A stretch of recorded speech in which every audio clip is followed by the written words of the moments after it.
साल था 1947 जब भारत को आज़ादी मिली। लेकिन जानते हैं, इस आज़ादी के साथ हमें इतिहास का एक ऐसा घाव भी मिला जो शायद आज तक पूरी तरह से भरा नहीं है। ये कहानी है भारत के बंटवारे की, एक ऐसी लकीर की जिसने सिर्फ जमीन ही नहीं बल्कि लाखों दिलों और परिवारों को हमेशा के लिए बांट दिया। देखिए, भारत को सदियों की गुलामी से आज़ादी तो मिल रही थी, पर इसकी एक बहुत बड़ी कीमत चुकानी पड़ी। और वो कीमत थी देश का बंटवारा। ये सिर्फ एक सियासी फैसला नहीं था, नहीं, ये एक बहुत बड़ी मानवीय त्रासदी थी। इसे सिर्फ एक पॉलिटिकल डिवीजन या विभाजन कह देना बहुत बड़ी भूल होगी। सच तो ये है कि ये इंसानियत के इतिहास का सबसे बड़ा दंगा था, दुनिया का सबसे बड़ा माइग्रेशन और एक ऐसा जख्म जो आज भी कहीं ना कहीं रिश्ता है। तो 1947 एक अजीब सा साल था। एक तरफ नई नई आज़ादी की सुबह थी, तो वहीं दूसरी तरफ एक पुराना घाव था जो और भी गहरा होता जा रहा था। मतलब जश्न और मातम दोनों एक साथ चल रहे थे। पर सवाल ये उठता है कि जो समुदाय सदियों से एक साथ रहते आए थे, वो अचानक एक दूसरे के दुश्मन कैसे बन गए?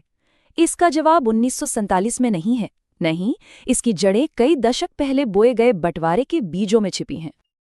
1857 की क्रांति के बाद ब्रिटिश हुकूमत को एक बात समझ आ गई थी।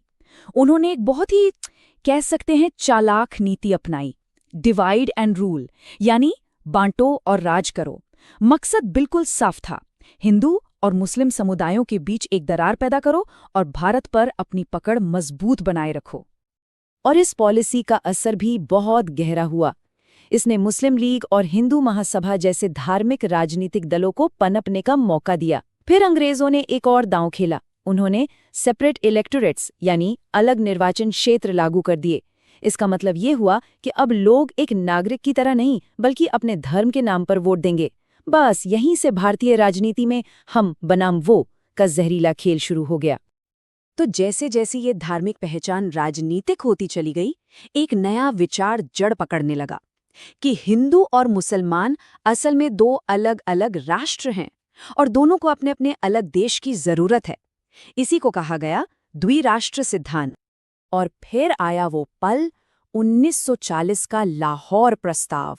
मोहम्मद अली जिन्ना के नेतृत्व में मुस्लिम लीग ने पहली बार बिल्कुल साफ साफ एक अलग राष्ट्र की मांग रख दी। ये एक ऐसा मोड़ था जहां से शायद वापसी का कोई रास्ता नहीं बचा था। तो इस मांग के पीछे की सोच क्या थी? वो थी टू नेशन थियरी। इसका सीधा सा मतलब ये था कि हिंदू और मुस्लिम दो अलग कौमें हैं जिनकी संस्कृति, धर्म, इतिहास सब कुछ अलग है और इसीलिए दोनों साथ नहीं रह सकते। दोनों को अपना अपना देश मिलना ही चाहिए। तो यहाँ पर ना भविष्य को लेकर दो बिल्कुल अलग सोच आमने सामने खड़ी थीं। एक तरफ थी इंडियन नेशनल कांग्रेस, जिसका सपना था एक सेक्युलर एकजुट भारत का। वहीं दूसरी तरफ थी मुस्लिम लीग, जिसे ये डर सता रहा था कि हिंदू बहुल भारत में मुसलमानों के अधिकार सुरक्षित नहीं रहेंगे और वो हमेशा के लिए एक दबी कुचली माइनॉरिटी बनकर रह जाएंगे। और जब सियासी बातचीत के रास्ते बंद होने लगते हैं ना, तो सड़कों पर गुस्सा और नफरत फैलने लगती है। ये जो तनाव था, ये अब किसी भी वक्त एक भयानक हिंसा की आग में बदल सकता था। ये टाइमलाइन देखिए, इससे साफ पता चलता है कि हालात कितनी तेजी से बिगड़े। 1940 में जो सिर्फ एक सियासी मांग थी, वो सिर्फ 7 साल के अंदर एक खूनी हकीकत बन गई। और इस पूरी कहानी में 1946 का डायरेक्ट एक्शन डे एक ऐसा मोड़ था जहां से शांति की सारी उम्मीदें लगभग खत्म हो गई। 16 अगस्त 1946 डायरेक्ट एक्शन डे।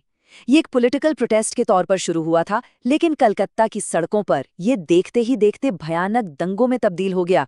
इसने सियासी बहस को सड़क पर होने वाली मारकाट में बदल दिया। सोचिए, सिर्फ 3 दिन और कलकत्ता की सड़कों पर 4000 से ज्यादा लाशें बिछ गईं। इस हिंसा ने समुदायों के बीच भरोसे की जो भी आखिरी उम्मीद बची थी, उसे भी तोड़कर रख दिया। अब बंटवारा लगभग तय हो चुका था। तो ये तो तय हो गया कि बंटवारा होगा, लेकिन सवाल था कैसे होगा? एक ऐसी लकीर खींची जानी थी जो बहुत जल्दबाजी में बनी थी और जिसके नतीजे बहुत ही भयानक होने वाले थे। भारत के आखिरी वाइसराय लॉर्ड माउंटबैटन एक प्लान लेकर आए। इसमें मोटी मोटी 3 बातें थीं। ब्रिटिश इंडिया को भारत और पाकिस्तान 2 देशों में बांटा जाएगा। पंजाब और बंगाल को धर्म के आधार पर आधा-आधा किया जाएगा और जो रियासतें हैं उन्हें आज़ादी होगी कि वो चाहें तो भारत में मिले या पाकिस्तान में। लेकिन यहाँ एक बहुत बड़ा, बहुत ही मुश्किल सवाल था। कोई लाखों घरों, खेतों और नदियों के बीच से एक सरहद की लकीर आखिर कैसे खींच सकता है? इसका जवाब था रैडक्लिफ लाइन, और इसे खींचने का जिम्मा मिला सर सिरिल रैडक्लिफ को। और सबसे चौंकाने वाली बात ये थी कि वो इस काम से पहले कभी भारत आए ही नहीं थे। उन्हें भारत की जमीन की, यहाँ के लोगों की कोई समझ नहीं थी। मतलब ये पूरा प्रोसेस ही शुरू से गड़बड़ था। एक ऐसा आदमी जिसे भारत का कोई अनुभव नहीं, उसे सिर्फ कुछ हफ्तों का वक्त दिया गया कि वो करोड़ों लोगों का भविष्य तय कर दे। पुराने नक्शों और अधूरी जानकारी के आधार पर एक ऐसी लकीर खींच दी गई जिसने किसी के गांव को, किसी की नदी को और किसी के घर को ही 2 हिस्सों में बांट दिया। और जैसे ही ये लकीर खींची गई, बस उसी पल इतिहास की सबसे बड़ी मानवीय त्रासदियों में से एक ने जन्म ले लिया। जैसे ही सीमाओं का ऐलान हुआ, इंसानियत के इतिहास का सबसे बड़ा माइग्रेशन शुरू हो गया। लाखों लोग जो कल तक अपने घरों में सुकून से रह रहे थे, आज अपनी जान बचाने के लिए भाग रहे थे। वो रातों रात अपने ही देश में शरणार्थी बन गए थे। और ये पलायन बहुत जल्द एक खून खराबे में बदल गया। शरणार्थियों से भरी की भरी ट्रेनों पर हमले किए गए, गांवों को आग लगा दी गई।